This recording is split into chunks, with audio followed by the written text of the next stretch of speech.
मेरा कोई इंटरेस्ट है बीच में, अगर इसको हम डिसेंट लैंग्वेज में बोलें, मेरा कोई इसमें ज़ाती इंटरेस्ट है, मैं उसको प्रूव कर रहा हूँ, ठीक है। तो ये हमने पहले ही पढ़ा हुआ था।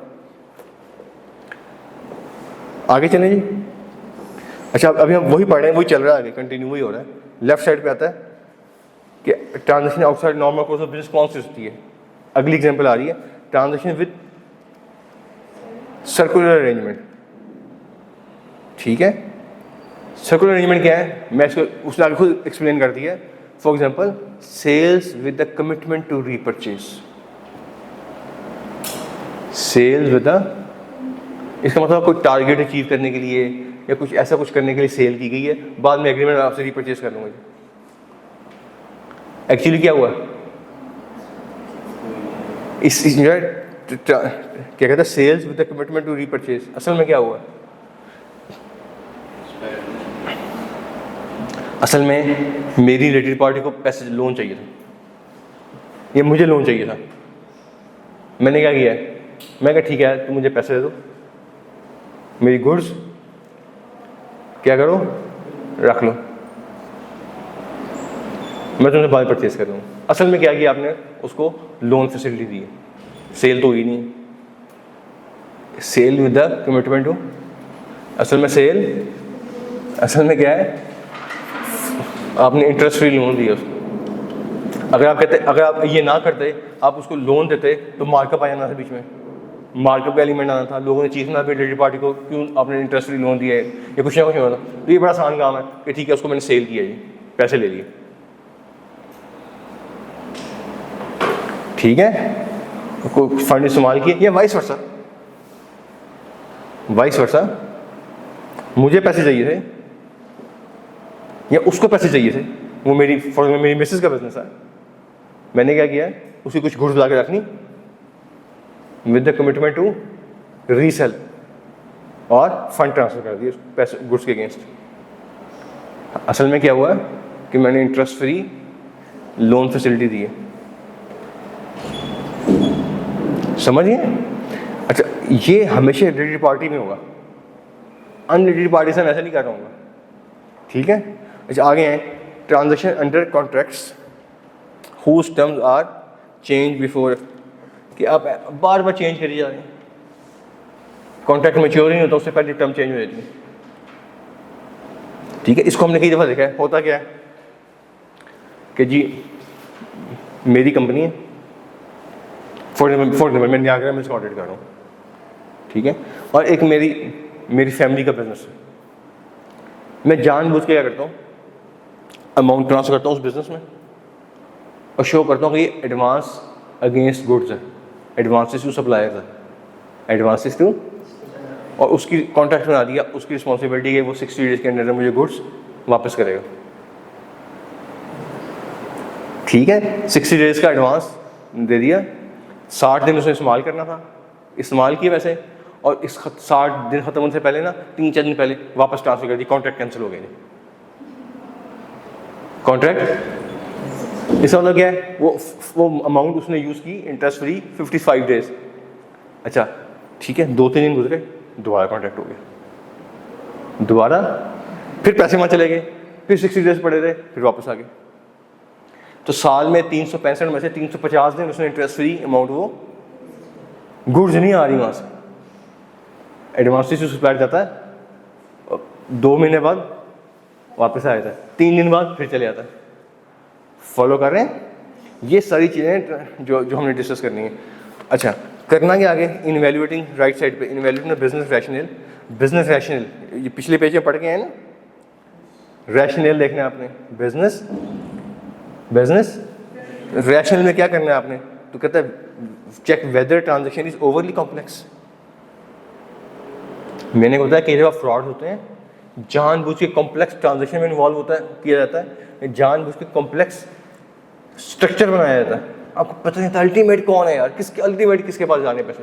मैंने कुछ दिन पहले ग्रुप बनाया भी था कि वो सब्सिडरी है, उसकी होल्डिंग है, उसकी सब्सिडरी है, वो करते करते तो आखिर में एसोसिएट है, उसके बाद 99% शेयर होता है होल्डिंग कंपनी के। तो आप देखते हैं असल ओनर कौन है इसमें, असल ओनर कौन है पता नहीं चल रहा, इतना कॉम्प्लेक्स ही आता है। तो पहली बात करता है ओवरली कॉम्प्लेक्स ट्रांजेक्शन की। सेकेंड कहता है अनयूजुअल टर्म ऑफ ट्रेड्स,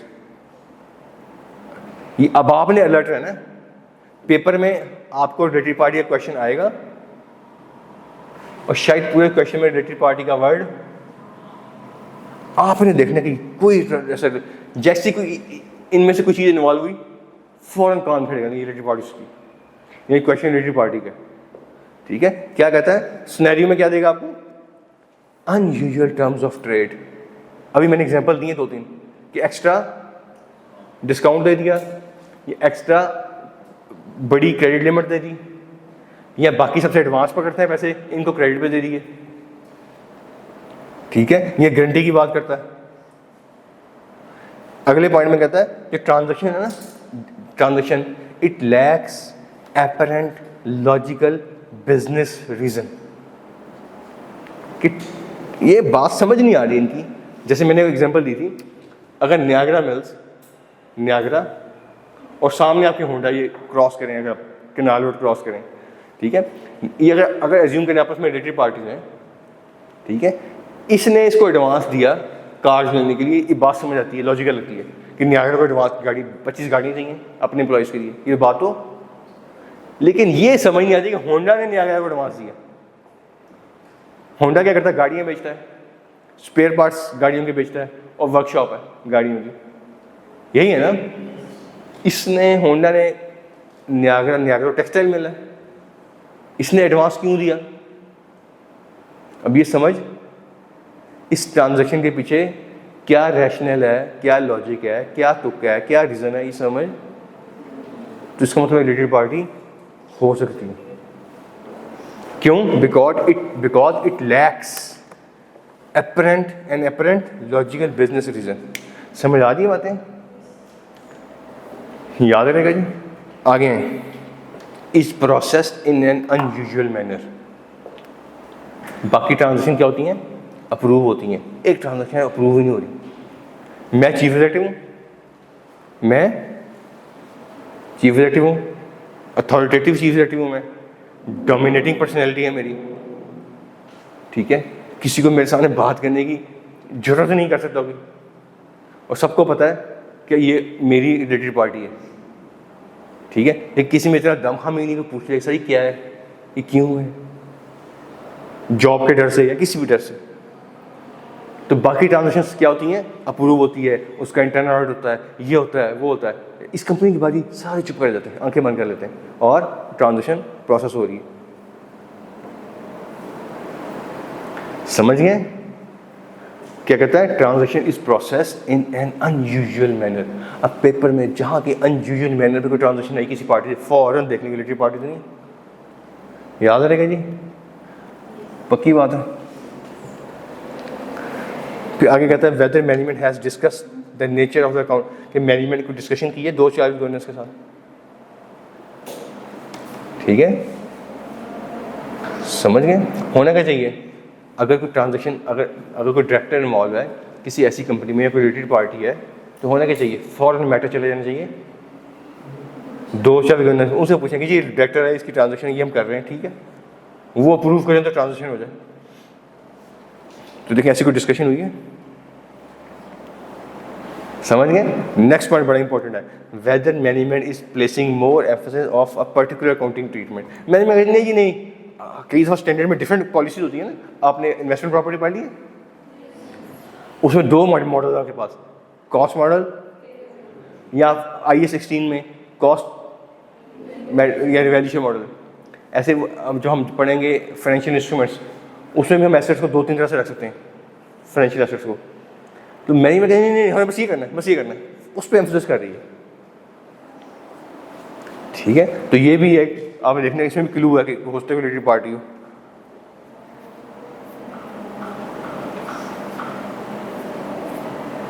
ठीक है। जहां बाकी जगहों पे आप मैनेजमेंट से रिप्रेजेंटेशन लेते हैं ना बाकी जगहों पे, तो यहाँ पे भी लेनी है। यहाँ पर ज़्यादा इंपॉर्टेंट जरूरी है क्योंकि यहाँ पे रिस्क क्या है? हाई है।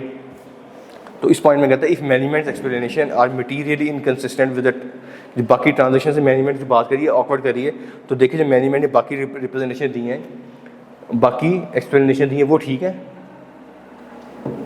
रिलेटेड पार्टी, गौर से मेरी बात सुने, रिलेटेड पार्टी का आप एविडेंस ले रहे थे मैनेजमेंट से आपने कोई बात पूछी, मैनेजमेंट उसको बड़ा अजीब सा जवाब दिया जो कि इनकन्सिस्टेंट है, जो एविडेंस मिला कुछ और है। मैनेजमेंट की इंक्वायरी का रिस्पॉन्स आपको लग रहा है मैनेजमेंट झूठ बोल रही है, ऐसे ही है, ऐसे ही है ना। रिलेटेड पार्टी को छोड़ दें, बाकी एरियाज में तो आपने मैनेजमेंट रिप्रेजेंटेशन ली हुई है ना, तो यहाँ पे जो मैनेजमेंट मिस रिप्रेजेंटेशन दे रही है उसका इफेक्ट अदर एरियाज पे क्या पड़ रहा है, समझिए इस बात को। देखें क्या मैनेजमेंट सिर्फ रिलेटेड पार्टी में झूठ बोल रही है या रिलेटेड पार्टी में मिस रिप्रेजेंटेशन दे रही है, और भी किसी जगह दे सकती है, वो कहाँ कहाँ दे सकती है, वो कौन कौन से एरिया इफेक्ट हो सकते हैं, तो उसका इफेक्ट भी देखना है बाकी एरियाज में। ये कहता है इस पॉइंट के आखिरी लाइन में ISA 500 क्या कहता है, कहता है to consider the reliability of the management explanation and representation on other significant matters. Related party से हटके बाकी भी रिप्रेजेंटेशन लिए ना आपने देखें चैप्टर नंबर 7 पढ़ा है, 8 पढ़ा है, 9 पढ़ा है, 10 पढ़ा है, हर जगह पे हम क्या करते हैं, प्रोसीजर क्या परफॉर्म करते हैं, ऑब्टेन मैनेजमेंट लेते हैं ना। तो अगर यहाँ पे मैनेजमेंट मिस रिप्रेजेंटेशन दे रही है तो हो सकता है वहाँ भी दियो, तो इस मिस रिप्रेजेंटेशन का बाकी एरियाज पे क्या इफेक्ट है वो भी देखना है आपने। चले आगे जी, आगे आ जाए। इसमें जो लास्ट वाला हमारा रो है, transaction with related parties that may not have been identified और डिस्क्लोज। रिस्क क्या है कि ट्रांजेक्शन है जो अनडिस्क्लोज रह गई हैं, जो तो इसका मतलब आपने अब क्या करना है, आइडेंटिफाई करना है रिलेटेड पार्टी ट्रांजेक्शंस, ठीक है। तो इसको हम डिस्कस करते हैं। ये कई दफ़ा पेपर में ये क्वेश्चन आया, कहाँ से इन्फॉर्मेशन मिलेगी। अगेन ये कंप्लीटनेस का इशू है, अगेन ये क्या है, तो कंप्लीटनेस के लिए हमने क्या करना है, सोर्स डॉक्यूमेंट पूरा। तो देखिए सारी बातें सोर्स डॉक्यूमेंट की होगी सबसे, ये सारी हमने पढ़ ली है तकरीबन। पहले मैं कहता है बैंक कन्फर्मेशन चेक कर लें या लीगल एडवाइजर कन्फर्मेशन चेक कर लें। कई दफ़ा लीगल एडवाइजर क्या करता है, बैंक क्या करता है, पूरे ग्रुप की भिजवा देता है आपको। जैसे यहाँ पे 5 कंपनी का एक लीगल एडवाइजर, 5 कंपनी का एक बैंक, 5 कंपनियों की एक इनकम टैक्स रिटर्न, पढ़ा था ना हमने। तो यहाँ पे पहली बात क्या करता है, बैंक के डॉक्यूमेंट चेक करने, कन्फर्मेशन और लीगल एडवाइजर की। दूसरा कहता है मिनट्स ऑफ, भी ट्रांजैक्शन करनी है या नहीं करनी, कहाँ डिस्कस हुई होगी। मैं आपके पास आता हूँ, हम सारे बोर्ड ऑफ डायरेक्टर हैं, मैं कहता हूँ यार मेरी ट्रांजैक्शन है, मेरी मिसेस का बिजनेस है, तो क्यों ना हम इसका बिजनेस शुरू कर लें। तो आप अप्रूव करेंगे ना, डिस्कशन होगी, कहाँ डॉक्यूमेंट होगी, मिनट्स में, तो मिनट्स में मीटिंग पढ़ लें। Third party confirmation, third party कई दफ़ा क्या होता है, कई दफ़ा हमारे साथ हुआ है, हमने एक कंपनी की भिजवाई कन्फर्मेशन, हम इत्तेहाद टेक्सटाइल का ऑडिट कर रहे हैं, हमने इसी कन्फर्मेशन भिजवाई एक पार्टी को। उसने क्या किया, उसने कहा मैंने इससे इतने लेने हैं, इससे इतने लेने, उसे 4 का कन्फर्म कर दिया, उसने पैसे लेने हैं।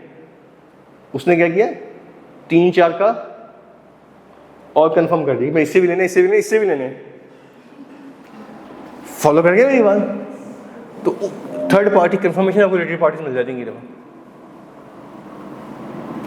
फॉलो कर रहे हैं मेरी बात। आगे हैं इनकम टैक्स रिटर्न, ये कौन सी रिटर्न है, where company has opted to be taxed as a single entity. अच्छा आगे हैं इंफॉर्मेशन सप्लाइड बाय द कोई रेगुलेटरी अथॉरिटी को, आपने कोई SCCP या किसी और चीज़ को, रजिस्टर ऑफ शेयर होल्डर्स पढ़ा ना अभी हमने। अब वापस 168 या 167 पेज पे अभी हम गए थे। अच्छा अगले पेज पे आ जाएं। अच्छा statement of conflict of interest, दोस्त चार्ज गवर्नेंस को आपने स्टेटमेंट दी होती हैं, वो स्टेटमेंट देख लें। ये मिनट्स ऑफ मीटिंग में दोस्त चार्ज गवर्नेंस कई होता है, आपने भी ट्रांजेक्शन करनी है नहीं करनी, केस रेफर किसको कर दिया, दोस्त चार्ज विद, उसमें देख लें, वहाँ से वो पता चलेगा रिलेटेड पार्टी है कि नहीं है। अच्छा रजिस्टर, अगला आ गया रजिस्टर ऑफ इन्वेस्टमेंट्स, अभी हम पढ़ के आए पीछे, ये वाला, ये तो था रजिस्टर ऑफ शेयर होल्डर्स। अगर आपने इन्वेस्टमेंट्स की हुई हैं 45% MCB में, 45% ABL में, तो रजिस्टर ऑफ इन्वेस्टमेंट अभी हम पढ़ के आए पीछे। आगे हैं जी की मैनेजमेंट पर्सनल्स। क्यों की मैनेजमेंट पर्सनल रिलेटेड पार्टी है, ठीक है। फिर लीगल एडवाइजर की बात करता है, invoices and correspondence with legal adviser. आपने पूरे ग्रुप का एक लीगल एडवाइजर है, तो आपने उसको पूरे साल की एक पेमेंट की, लिखा कि ये 5 कंपनी की पेमेंट आ रही है, तो उसको इनवाइस किया, उसमें भी लिखा आ सकता है, ठीक है। इंटरनल ऑडिटर की रिपोर्ट की बात भी करता है कि आप इंटरनल ऑडिट पूरे होते हैं इंटरनल ऑडिटर्स, जैसे हम रिलेटेड पार्टीज को आइडेंटिफाई कर रहे हैं, हो सकता है उसने भी किया हो, उसने परचेज परफॉर्म किया हो, उसने भी परचेज परफॉर्म किया है, वो क्या कर रहा है, सेल चेक कर रहा है, परचेज चेक कर रहा है। तो रिलेटेड पार्टी ने हो सकता है आपको सॉरी इंटरनल ऑडिटर ने कोई रिलेटेड पार्टी आइडेंटिफाई की हो, उससे बात कर लें, उससे मिलने, उससे इंक्वायरी कर लें। भाई तुम यहाँ पे पूरा साल बैठे हो, बताओ कौन कौन सी रिलेटेड पार्टीज हैं। ठीक है, ये वो ट्रांजैक्शन है, ये वो डॉक्यूमेंट्स हैं जिससे हम रिलेटेड पार्टीज या रिलेटेड पार्टी रिलेशनशिप्स आइडेंटिफाई करेंगे।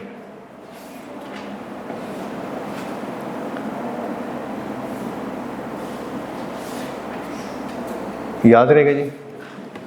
अच्छा आगे आ जाएं, आगे आगे ना क्वेश्चन थोड़ा चेंज है।